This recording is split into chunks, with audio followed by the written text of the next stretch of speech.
नमस्कार आदरणीय दर्शकवृन्द, कार्यक्रम वैदेशिक रोजगारको यो नयाँ श्रृंखलामा म प्रस्तुता सनिसा श्रेष्ठ यहाँहरूलाई हार्दिक स्वागत गर्दछु। मध्याह्न मिडिया प्रालीको प्रस्तुति यस कार्यक्रममा हामी वैदेशिक रोजगार र यससँग सरोकार राख्ने विविध सामग्रीहरू प्रस्तुत गर्ने गर्दछौं। दर्शकवृन्द, अब लागौ आजका प्रस्तुतिहरूतर्फ। वैदेशिक रोजगार ऐन 2064 अहिले संशोधनको गृह कार्यमा रहेको छ। ऐन संशोधनको यो कार्यमा अधिकांश सरोकारवालाहरूले चासो देखाएका छन्।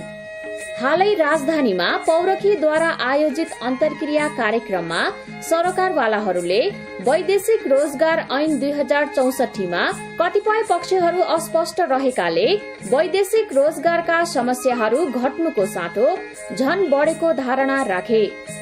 कार्यक्रममा स्वागत मन्तव्य राख्नुहुँदै पौरखीकी अध्यक्ष मञ्जु गुरुङले अब आउने वैदेशिक रोजगार सम्बन्धी ऐनमा खास गरी कामदार, व्यवसायी र सरकारको काम, कर्तव्य र अधिकार स्पष्ट हुनुपर्नेमा जोड़ दिनुभयो। नीतिगत सुधार कहाँनिर गर्नुपर्छ, व्यवहारमा सुधार कहाँनिर गर्नुपर्छ र कामदार आफैले पनि कति हदसम्म सचेत हुनुपर्छ भन्ने विषयलाई पनि आज हामीले विषयवस्तु बनाएका छौं।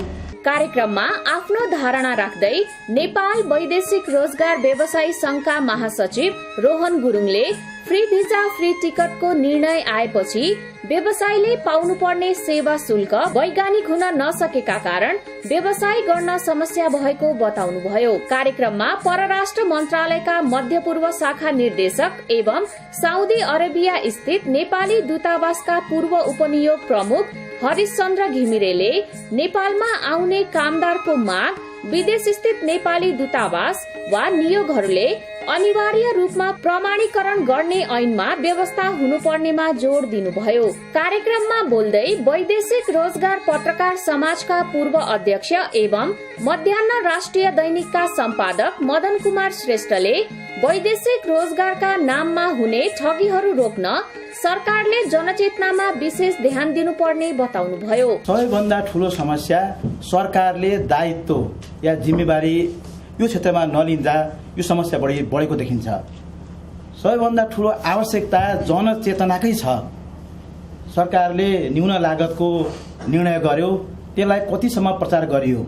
यस्तै वैदेशिक रोजगार विभाग काठमाडौँ कार्यालयका प्रमुख मधुविलास पण्डितले श्रम सम्झौता पछि मात्र नेपालबाट घरेलु कामदार पठाउन स्वीकृति दिइने जानकारी दिनुभयो। हामी सकेसम्म छिटो एमओयू गर्छौं र एमओयू गरेपछि चाहिँ यो पूर्व स्वीकृति दिएकोलाई खोल्छौं र अरू पनि बाँकी रहेका पूर्व स्वीकृति र श्रम स्वीकृति दिन्छौं। कार्यक्रममा केही सरोकारवालाहरूले अल्पत्र कामदारहरूको उद्धार गर्ने नाममा समेत बदमाशी हुने गरेको धारणा राखेका थिए। मलेसियामा सेक्युरिटी गार्डहरूलाई फ्री भिसा फ्री टिकट सहित रोजगारीको अवसर। इन्टरनेशनल मेन पावर रिक्रुटमेन्ट प्रणालीले मलेसियाका लागि 35 जना सेक्युरिटी गार्डहरूको माग ल्याएको छ। बेसिक स्यालेरी 950 रिङ्गेट भए पनि ओटी सहित 1700 रिङ्गेट ग्यारेन्टी गरिनेछ। फाइनल अन्तर्वार्ता सम्बन्धित कम्पनीको प्रतिनिधिबाट यही फागुन 10 र 11 गते हुँदैछ। सम्पर्क इन्टरनेशनल मेन पावर रिक्रुटमेन्ट प्रणाली, बालकुमारी, ललितपुर। फोन 5006269 5006240 र 5006241। मोबाइल नम्बर 9851174357, 98511045 र 9801031543। दर्शकवृन्द, यो छोटो विश्रामपछि यहाँहरूलाई स्वागत छ। यस कार्यक्रममा हामी वैदेशिक रोजगार र यससँग सरोकार राख्ने विविध सामग्रीहरू प्रस्तुत गर्ने गर्दछौं। यस्तै सामग्री अबको प्रस्तुतिमा। लामो समयदेखि नेपाली कामदारको आकर्षक गन्तव्यका रूपमा रहेको मलेसियामा नेपाली कामदारहरू जाने क्रम घट्दै आएको छ। मलेसिया सरकारले नेपालबाट नै सुरक्षा गार्ड लैजानु पर्ने निर्णय नै गरेको छ। तर वैदेशिक रोजगार विभागबाट प्राप्त पछिल्ला महिनाका तथ्याङ्क हेर्ने हो भने मलेसियाको रोजगारीमा जाने कामदारको संख्या निरन्तर घटिरहेको देखिएको छ। यस्तो किन भयो त? मलेसियामा नेपाली कामदारलाई रोजगारीको प्रबन्ध गर्ने व्यवसायीहरूले नेपालीहरूको सुरक्षित श्रम बजार बिगार्न मलेसियामा नेपाली कामदारहरू अत्यन्तै असुरक्षित रहेको देखाउन फेसबुक लगायतका सामाजिक सञ्जालहरूमा विभिन्न किसिमका आधारहीन अफवाहहरू फैलाइएको दावी गरेका छन्। मलेसियामा नेपाली सेक्युरिटी गार्ड आपूर्ति गर्दै आएका एजेन्सीहरूको 3 सदस्य रहेको एक टोलीले यसै हप्ता नेपाल भ्रमण गरेको छ। भ्रमण टोलीका एक सदस्य मलेसियाको Kami security services SDN BSD का म्यानेजिङ डाइरेक्टर सुकुमारन एनके नायरले मलेसियामा नेपाली कामदारको तलब राम्रो रहेको, कुनै पनि प्रकारको असुरक्षा नभए पनि फेसबुक तथा अन्य सामाजिक सञ्जालहरूमा भ्रमपूर्ण तस्बिरहरू पोस्ट गरी मनोवैज्ञानिक रूपमा आतंकित पार्ने षड्यन्त्र भएको स्पष्ट पार्नुभयो। कार्यक्रम वैदेशिक रोजगारसँग कुरा गर्दै म्यानेजिङ डाइरेक्टर सुकुमारनले मलेसियामा नेपाली गार्डहरूको तलब राम्रो रहेको र उनीहरूमाथि कुनै पनि प्रकारको असुरक्षा नरहेको बताउनुभयो। उहाँले भन्नुभयो, हामीले सुरक्षा गार्डहरूलाई खाडी राष्ट्रहरूको तुलनामा राम्रो तलब दिएका छौं। मलेसियाको वातावरण र हावापानी पनि नेपालको हावापानी मिल्दोजुल्दो छ। मलेसिया स्थित नेपाली दूतावासको सहमतिमा कामदारहरूको तलब 1900 रिङ्गिटसम्म तोकिएको छ। मलेसियामा हुने खर्च र कमाईको तुलना गर्ने हो भने नेपाली सुरक्षा गार्ड र अन्य कामदारहरूले धेरै पैसा बचाउन सक्ने देखिएको छ। I think we are giving one of the best benefits comparing to even Gulf countries. Our benefits are, number one, we are very environmental free. Our weather is very suitable for your people. That's one of the biggest things I believe. Secondly, our rates of salary have gone very much higher now. We have come up to close to about 1900 ringgit at the current moment. That is the money that has been agreed upon, the salary has been agreed upon by your Nepal embassy with Malaysia. And with that kind of rate of salary and with a low rate of living, standard of living in Malaysia, your guards can save more money for the purpose of remittance to your country. उहाँले मलेसियामा कार्यरत नेपालीहरूमाथि हत्या हिंसा जस्ता असुरक्षा बढेको चर्चा व्यापक भए पनि ती सबै निराधार रहेको दावी गर्नुभयो। उहाँले भन्नुभयो, यी सबै अफवाहहरू हुन्। यहाँ नेपालमा धेरै प्रकारका सोशल मिडियाहरू रहेका छन्। ती मिडियामा आएका समाचारहरू आधारहीन छन्। Hear a lot about social media that is going on in Nepal, saying that your Nepal guards or your Nepal workers are being tortured, being harassed in Malaysia, which I believe is totally untrue.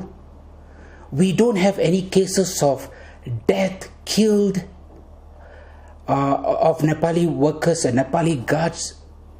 I have 300 Nepali guards in my company. None of them have been harassed either by the government agencies in Malaysia or by any other society members or gangsters. I'm very surprised that you receive this kind of information, these kind of reports in the social media about Nepali workers being unsafe. I want to tell you, we are the most safest country in the whole of Asia. So I don't understand where you get this information from. I think there is a negative propaganda that's going on in my country, probably trying to stop Nepali workers from coming into Malaysia. Maybe they want our country, my country, to open up to other countries, especially on security guards. But as far as we are concerned, I have two other members of security companies who are here with me now for this current visit. None of them have got any problem. Now the guards are all so free.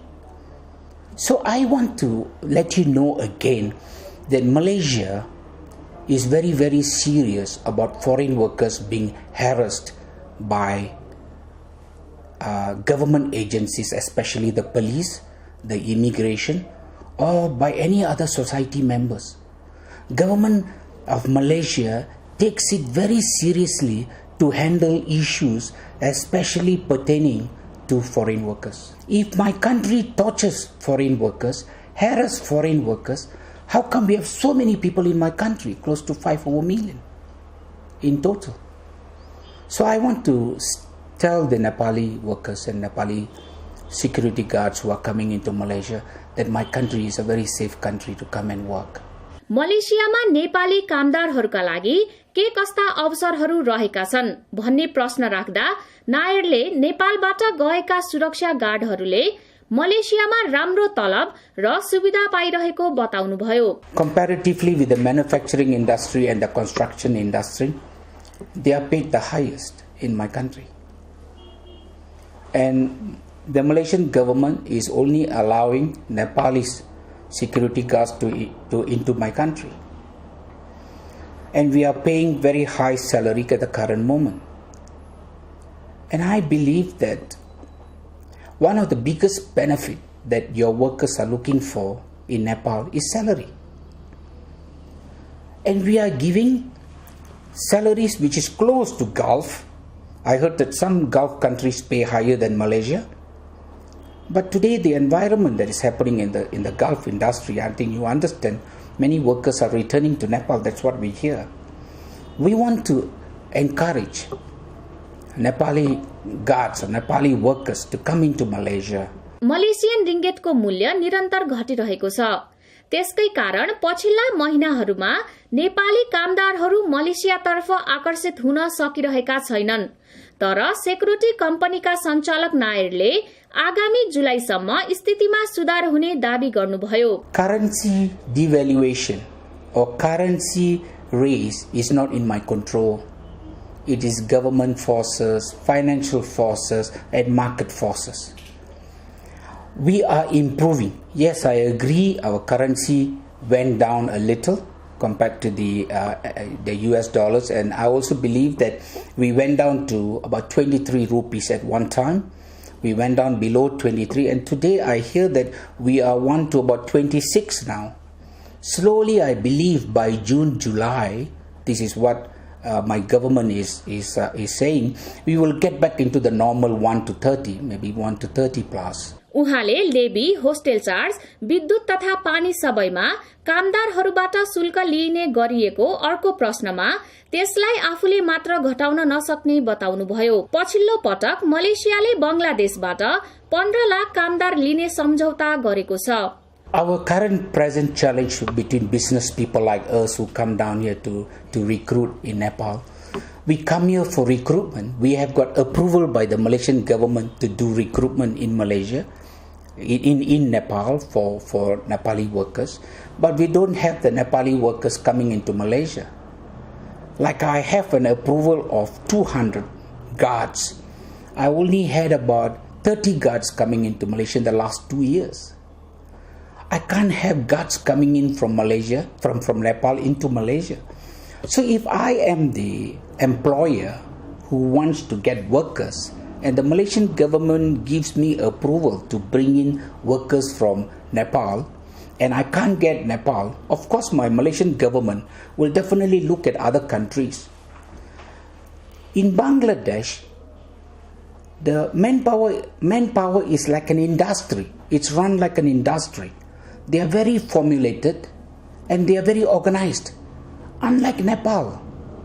Nepal, I find that the manpower industry is quite complicated with the Nepal Association of Recruitment, the Labor Department, and we find that there's so much of problem with the workers, with the recruiting agents and the government. And in the last 3-4 months from the day the earthquake took place in April 15th last year, from April 25th last year till now, the situation has become so bad for Nepal. So there is a big requirement of foreign workers in Malaysia. We are tremendously improving our business and tremendously improving our manufacturing industry. So what is happening right now is we have a lot of workers going back out of Malaysia every year. 250,000 to 300,000 is leaving Malaysia after finishing their contract. So we need to get these numbers back again to come back. So we don't have, like Nepal, they can't send the workers. Indonesia is developing. We got very few workers from Indonesia coming into Malaysia. They are only coming into the manufacturing industry. If you consider Vietnam also we got very few people coming in. Myanmar, the country is improving. We got very little people coming from Myanmar. So if you don't have Vietnam, Indonesia, Cambodians, and of course Indians is a special country. The only country that we all depend on is Nepal for manufacturing and for security. And in the security industry, you got a total monopoly to bring in Nepali workers. So I think the Malaysian government currently, because of the vast shortage of manpower in the country, they have to open up Bangladesh because we stopped Bangladesh from 2008. मुख्यतः सुरक्षा गार्डको आपूर्ति गरिरहनु भएका नायरले नेपाली सुरक्षा गार्डका केही कमी कमजोरी रहेको पनि जानकारी दिनुभयो. One of the biggest challenge that we have with Nepali guards is the language. They can't speak the language that we are looking for. That's number one. Number two, one of the other challenges that we have from Nepali guards that's coming into Malaysia is they have social problems. Many of them are involved in drinking habits, which we don't know. Because your country is a cold country, you have certain culture that people drink for because of health reasons and so on. But when they come down to Malaysia, we have got this kind of issues with discipline with some of the guards. Not many, but a little minority. Other than that, I believe that your guards, your people, especially Nepali people, in terms of other countries, you've got a better IQ, you're a little bit more educated, and today the people that we receive into the Malaysian security companies are ex-army, ex-police, but they are good in discipline, but they have a real big problem in language. So I would like to suggest to the Nepali government whether these guards, before they come into Malaysia, whether they could go through a process of training in Nepal, maybe a 2 weeks or 1 month training, to equip them with Malaysian culture, Malaysian system, Malaysian rules, Malaysian laws, and little bit of language, Malaysian culture and language, before they come into Malaysia. That will be a tremendous suggestion, tremendous benefit to the Malaysian employers. त्यसैगरी उहाँले नेपाल सरकारले लागू गरेको free visa free ticket दिइरहेको र भविष्यमा पनि दिन तयार रहेको बताउनुभयो. We heard about your free course. Like today, we Malaysian employers take your worker, take your guard at free cost. We even pay for your transportation. We even pay for your ticket to come to Malaysia, but we cannot get people. So what do you have to say about that? We are willing to pay. We pay the levy. We pay everything today. We even willing to pay the flight ticket to come into Malaysia. But why your government still can't send the workers? What's your problem?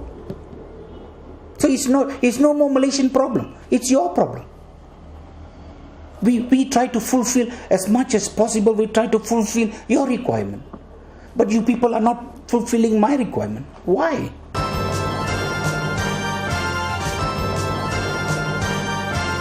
दर्शकवृन्द, यो छोटो विश्रामपछि यहाँहरूलाई पुनः स्वागत छ. यस कार्यक्रममा हामी वैदेशिक रोजगार र यससँग सरकार राख्ने विविध सामग्रीहरू प्रस्तुत गर्ने गर्दछौं. यस्तै सामग्री अबको प्रस्तुतिमा. दर्शकवृन्द, आज हामीले गत हप्ता प्रसारण गरिएको एउटा अन्तर्वार्तालाई जोड्ने प्रयास गरिरहेका छौं. गत हप्ता हामीले वैदेशिक रोजगार विभागका पूर्व महानिर्देशक भरतराज सुवेदीसँग कुराकानी गरेका थियौं. सो कुराकानीको बाँकी अंश पुनः यहाँहरूसँग राख्ने प्रयास गर्दैछौं. मैले एउटा प्रसङ्ग जोडेँ. यहाँको कार्यकालमा पछिल्लो समयमा वैदेशिक रोजगारको लागि एउटा आकर्षक गन्तव्य मानिएको इजरायलको प्रक्रिया पनि अगाडि बढेको अवस्था थियो. त्यसमा अहिले पाइलट प्रोजेक्टको रूपमा भर्खर सुरुवात भएको छ। यहाँलाई अहिले कस्तो लाग्छ, त्यो सहयोगले अगाडि बढेको छ कि त्यसमा पनि यहाँले केही विकृति देखिसक्नुभयो?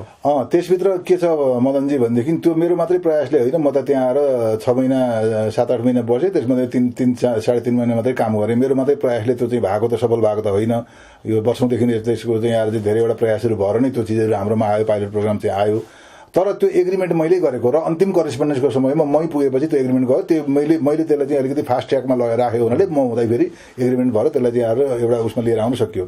त्यो एग्रिमेन्ट भइसकेपछि सूचना निकाल्न नदिने, सूचना ननिकाल्ने होइन, आफ्नै मान्छे मात्रै कसरी पठाउनुपर्छ, आफ्नै तालिम केन्द्रबाट मात्रै कसरी पठाउने, आफूले मात्रै कसरी ट्रेनिङ दिने, कसरी चाहिँ के भने त्यो स्वास्थ्य परीक्षण संस्थाहरू आफ्नै मात्रैले चाहिँ के भने हुनुपर्ने भन्ने कुरा चाहिँ सत्तामा बसेका मान्छेहरूले त्यहाँ आएर प्रेसर दिएर दबाब दिएर होइन सूचनै निकाल्न नदिएर ती कारणले गर्दाखेरि अलिकति त्यतिखेर पनि ढिलो भएको थियो। अर्को कुरो के भनेदेखि अब पहिले 12-15 लाखसम्म उठाइसकेका मान्छेहरू होइन, अहिले ती मान्छेबाट कसरी फेरि इजरायल पठाउने, कसरी पैसा उठाउने भन्ने चाहिँ धुन धाउनमा लागे।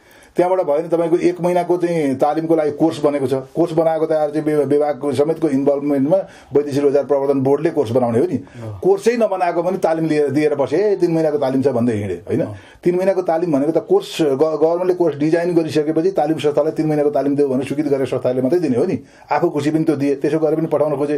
अनि त्यसबाट पनि आर्थिक त्यो जान नमानेपछि अख्तियार लगायतको उयोले निकायले अलिकति त्यसमा आँखा राखिसकेपछि यिनीहरू डराएर अनि फेरि अहिले चाहिँ के गर्यो भनेदेखि यो टेक्निसियनहरू होइन, अनमी नर्स होइन अथवा त्यस्तो खालको चाहिँ के भने म्यान पावरहरूलाई अहिले लिएर जानेछ। हो एग्रिमेन्टमा त्यो कुरो परेको छ, स्वास्थ्य के भने प्र्याक्टिकल नर्सिङ सम्बन्धी ज्ञान भएको भनिएको छ होइन। त्यो भनेको त के भने नपाउँदा फेरि मात्रै भनेको, पाउँदा फेरि त के भनेदेखि एसएलसी पास गरेर अङ्ग्रेजी राम्रोसँग बोल्न सक्ने र 3 महिनाको चाहिँ के भनेदेखि यो केयर गिभरको तालिम लिएको मान्छेलाई पठाउने हो नि त्यो होइन। त्यसमा पनि 80% महिला र चाहिँ के भने 20% पुरुषहरूको भनिएको छ भने त ती दिदीबहिनीहरू जसले आज चाहिँ टेक्निकल लाइन स्वास्थ्य सम्बन्धी उयोहरू पनि पढ्न सकेनन्, उनीहरूको क्षमताले भ्याएन, पढ्ने पैसा पनि पुगेन भने त्यो म्यान पावरमा हामीले पठाउन खोजेको त ठिक छ। यो पाइलट प्रोग्राम सुरुवात आज चाहिँ गर्न खोजेको 300 जनाको, 300 जना मध्येमा 60 जना पहिलो लाने भनेको ठिक छ। हामीसँग 60 जना मान्छे पनि अथवा 300 जना मान्छे पनि तालिम प्राप्त मान्छे 3 महिना तालिम प्राप्त भएनन्। एकपल्टलाई यो प्रोग्राम अगाडि बढाउँ भनेर चाहिँ यो गरियो भने पनि अब त यसलाई कन्टिन्यू दिनु भएन नि त। अब त 3 महिना तालिम पुरा गरेको मान्छेहरू र चाहिँ के भने केयर गिभरको मान्छेहरू गर्नु र हेल्थ सम्बन्धी मान्छेहरूलाई त आएर चाहिँ डिस्करेज गर्नु पर्यो नि, उनीहरूलाई पठाउने होइन। अब यसलाई सक्सेस गरिकन यसमा कुनै पनि घुसपेट नगरिकन तालिम दिने संस्था पनि आज के भनेदेखि चाहिँ प्राइभेट सेक्टरै भए पनि त्यसको अनुगमन भएको कोर्सदेखि लिएर हरेक किसिमको चाहिँ अनुगमन भएको सही रूपले चाहिँ आज पठाउन सक्ने मान्छेहरूलाई गरिदिने हो भनेदेखि त यो पनि एउटा राम्रो डेस्टिनेसन हो नि। म यस्ता डेस्टिनेसनहरू चाहिँ आज के भने अरू 3 महिना 4 महिना बस्न पाएको, अरू 2-3वटा मैले यसमा चाहिँ जाने विचार थियो, त्यो सकिनँ। तर अहिले कस्तो अवस्था देखिएको छ भने यहाँले त्यो वैदेशिक विभाग छोडेर गएपछि पनि वैदेशिक व्यवसायमाथि विभिन्न क्षेत्रको एउटा हेर्ने दृष्टिकोणहरू चाहिँ अलिकति सशक्त रूपमा अगाडि देखिएको छ। अख्तियारले सधैँ त्यहाँ आँखा लगाइरहेको अवस्था छ। अब त्यसपछि हुँदा अहिले आन्तरिक राजस्व र राजस्व अनुसन्धान विभागका पनि त्यहाँ चाहिँ छापा मार्ने क्रम सुरु भएको छ। यसलाई चाहिँ तपाईँले कसरी लिनु भएको छ? मैले यसलाई कसरी लिएको छु भन्छ भनेदेखि अब विभिन्न निकायहरूको आफ्नो आफ्नो अधिकार छ। ऐन कानुनले स्पष्ट व्यवस्था गरेका ऐन कानुन के अरे निकायहरू हुन्, तिनीहरू होइन इस्टाब्लिस भएकै त्यही उद्देश्यको लागि। त्यो अवस्थामा त्यो विभागले हो टोटल हेर्नुपर्ने विभागले त्यसबाट गलत केही काम हो भनेदेखि अख्तियारमा पठाउनुपर्छ कि सम्पत्ति शुद्धिकरण पठाउनुपर्छ कि राजस्व अनुसन्धान पठाउनुपर्छ कि आन्तरिक राजस्वमा पठाउनुपर्छ कि अथवा अरू कुनै निकायमा यो कम्पनी रजिस्ट्रारतिर पठाउनु पर्ने हुन्छ कि त्यो कुरो उसैलाई गर्न दिएर एउटै चाहिँ निकायलाई चाहिँ बलियो बनाइदियो भने राम्रो हुन्थ्यो। अहिले चाहिँ के भने सबै निकायले अख्तियारले पनि हेरिएको छ, राजस्व अनुसन्धान पनि हेरिएको छ, उस्तै परेदेखि सिआइबीले प्रहरीले पनि हेरिराखेको छ होइन। सबै निकायहरू त्यसैमा जाँदाखेरि चाहिँ के भने त्यहाँ काम गर्ने राम्रा मान्छेहरूलाई चाहिँ हतोत्साहित हुने, नराम्रा मान्छेलाई त त्यो गरेको झन् राम्रो छ। म त झन् राम्रो भन्छु, किनभनेदेखि त्यो विभागले हेर्दैन भने त अरू निकायले त हेर्नु पर्यो नि त, आफ्नो आफ्नो हेर्छ। नराम्रा खराब मान्छेले त सधैँभरि कारवाही गर्नु पर्यो, हेर्नै पर्यो होइन। अब यो संयोग यस्तो परेको हो कि यहाँले आफ्नो रिटायरको अन्तिम बेलामा म यो क्षेत्रबाट रिटायर भए पनि यो क्षेत्रलाई म वाच गरेर बसिरहेको छु र चाहिँ म यसमा चाहिँ अझ चाहिँ एउटा चाहिँ वाचडगको रूपमा रहिरहेको छु भनेर जानु भएको थियो। अहिले ती क्षेत्र निकायहरू पनि त्यही माथि खनिएको हुनाले यो संयोग हो कि यहाँकै कतै होइन। मेरो इन्भल्भमेन्ट त्यस्ता म गलत काममा त्यसरी गरेँ पछाडि गएर म आफूले सक्ने चिजलाई म अर्कालाई जिम्मा लाउने खालको मान्छे होइन। त्यो तपाईँले बुझ्नु भएको छ मदनजी होइन। म त्यहाँबाट हिँडे पनि ती मान्छेलाई तहस नहस बनाऊ गरौँ भने त्यसको पछि लाएर हिँड्ने मान्छे होइन म। ती निकायहरूलाई मैले फिडिङ गरेको पनि छैन। मैले पनि तपाईँले भने जस्तो ऊ चाहिँ यहाँ बाहिर आएर भन्दै भरोसिबिलले गराएको भने म त्यो गराउनु पर्ने अवस्था छैन। तर भयो चाहिँ के भनेदेखि त्यो विभाग त्यसै सेलाएर बसिराखेको थियो, यो केही पनि छैन, हुँदैन मान्छे पठाउने उ गर्ने रोजगारी छैन, केही छैन भन्ने हिसाबमा गएको थियो। सबभन्दा ठुलो करप्सन र सबभन्दा ठुलो चाहिँ के भने गलत कामहरू त्यहाँ भएको छ भनेको त मेरै पालामा उजागर भयो नि। त्यो उजागर भएपछि यी निकायहरूका पनि आँखा खुले। जागिरे जीवनको अन्त्यपछि अवकाशपछि त्यो आफूले सिकेका सिप क्षमतालाई राज्यका लागि चाहिँ प्रयोग गर्ने सोचाइमा अथवा त्यसको कुनै त्यस्ता अनुकूल वातावरणहरू बनाउनेतर्फ अथवा त्यस्तो तपाईँको कुनै एउटा चाहिँ अपेक्षा केही राख्नु भएको छ कि होइन? मेरो खासै त्यस्तो अपेक्षा छैन मदनजी। मैले कुनै मेरो आफ्नो सिप ज्ञान, मेरो क्षमता, मेरो चाहिँ तपाईँको चाहिँ अनुभव, मेरो एउटा चाहिँ के भने स्किल, मेरो आफ्नो चाहिँ के भनेदेखि एउटा चाहिँ जुन एउटा आर्ट होइन, जुन एउटा चाहिँ दरोपन छ, त्यो राज्यको लागि आवश्यक छ भने, नेतृत्वले सम्झिन्छ भने, यो देश बनाउन चाहने नेतृत्व कुनै सत्तामा आउँछ भने त्यसले काम गर्ने मान्छे खोज्यो भने म 1 नम्बरमा पर्छु होइन। तर म काम के गर्छु? म जे पाएँ त्यही काममा छैन, म सेलेक्टिभ काम गर्छु। कस्तो काम गर्छु? राज्यलाई लङ टर्मसम्म रिजल्ट आउने, राज्य कुनै भड्खालामै पर्न आँटिछ अथवा राज्यको कुनै एउटा चाहिँ क्षेत्र चाहिँ निकै तल बिग्रिसकेको छ भने त्यसलाई सपार्नु पर्यो, लो भएर सुविधा आएर सपार्दै भनेर भन्छ र एग्रिमेन्ट गरेर होइन, एग्रिमेन्ट गरेर चाहिँ आएर चाहिँ के भने सम्झौता गरेर चाहिँ बगाइदा आएर चाहिँ यो पुरा गर्नुपर्छ, नगरेमा चाहिँ यो क्षतिपूर्ति तिर्नुपर्छ तैँले भनेर मलाई चाहिँ मसँग एग्रिमेन्ट गरेर सरकारले गर्दाखेरि म त्यस्ता काम गर्न रुचाउने मान्छे, त्यो क्षमता मसँग अहिले पनि छ। म प्लानिङ गर्दैछु केही न केही त म चुप लाएर बस्ने मान्छे होइन, किनभने यत्रो लाइफ 35-36 वर्ष चाहिँ मैले दिनको 18-20 घण्टा काम गरेर चाहिँ बिताएँ भने अब मलाई यो यसै बस्न पनि चाहिँ रोग निम्त्याउनु जस्तो भएको छ। आफ्नो जागिर जीवनको अवकाशपछिको यो 4 महिनाको अवधिमा आफूले गरेका अनुभवहरू र आफ्ना लागेका कुराहरू हाम्रा दर्शकहरूलाई सेयर गरिदिनु भएकोमा म कार्यक्रम वैदेशिक रोजगारको तर्फबाट यहाँप्रति हार्दिक धन्यवाद। मलाई यस्तो अवसर जुटाइदिनु भएकोमा यहाँलाई धन्यवाद। र भोलि पनि वैदेशिक रोजगारको क्षेत्रमा कुनै पनि त्यस्तो केही भयो, मेरो प्रतिक्रिया आवश्यक भयो भने म सधैँभरि यहाँको लागि वेलकम छ, यहाँको मिडियाको लागि म चाहिँ यसमा चाहिँ तपाईँको लागि धेरै धेरै धन्यवाद। र दर्शक महानुभावहरू खास गरी यो चाहिँ खाडी क्षेत्रतिर अथवा बाहिर रोजगारीमा जानुभएको मेरा प्यारा दिदी दाजुभाइ दिदीबहिनीहरू होइन ले दुःख नपाउने गरी सेफ चाहिँ के भने यो वैदेशिक रोजगार चाहिँ सम्पन्न गर्नको लागि तपाईँको मिडियाले मेरो कुरोहरू चाहिँ प्रसारित गरिदियोस् र यो अवस्था दिनुभएकोमा यहाँलाई मेरो धेरै धेरै धन्यवाद भन्छु। हस्, धन्यवाद। दर्शकवृन्द, आजको कार्यक्रम यहाँहरूलाई कस्तो लाग्यो? हामी यहाँहरूको सल्लाह र सुझावको पनि अपेक्षा गर्दछौँ। वैदेशिक रोजगार सम्बन्धी यहाँहरूको कुनै जिज्ञासा भए हाम्रो इमेल आइडी brntv+@hotmail.com र कार्यालयको फोन 4226366 वा मोबाइल नम्बर 9841206411 मा पनि सम्पर्क गर्न सक्नुहुनेछ। वैदेशिक रोजगार सम्बन्धी यस्तै गतिविधिहरू लिएर हामी आगामी साता पनि उपस्थित हुने नै छौं। तबसम्मको लागि म प्रस्तुता सनिसा श्रेष्ठ लगायत हाम्रो कार्यक्रम युनिट बिदा माग्न चाहन्छौं। यहाँहरूको साता सुखद रहोस्। एनटिभी प्लस हेर्दै गर्नुहोला। नमस्कार। पैसा बिना सम्भव छैन कुनै कारोबार, आएको भरपर्दो आधार वैदेशिक रोजगार, आएको भरपर्दो आधार वैदेशिक रोजगार।